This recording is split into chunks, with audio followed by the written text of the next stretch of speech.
May kasabihan, huwag kang umihi sa swimming pool kung saan ka nakalublob.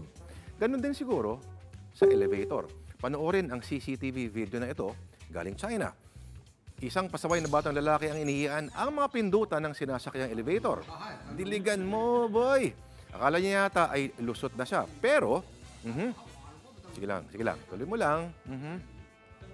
Diligan mo lang. Pero palabas siya, ay nangyari ito. Nagkanda-hetot-hetot ang kuryente ng elevator at nagpapanik siyang pinagpipindot ang mga pindutan na meron pa siyang sariwang jingle. At ngayon, ayaw na magbukas ng pinto, sabay biglang namatayan ng ilaw.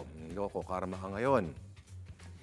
Ang video ay meron ng 12 million views at higit 20,000 na puro galit na comments. Nilabas ito ng Chinese Ministry of Public Security bilang babala sa mga magulang na bantayan at disiplinahin ang mga anak. Kaya mga magulang, ang mga anak nyo'y payuhan. Pag nasa elevator, huwag taasan ang ihi.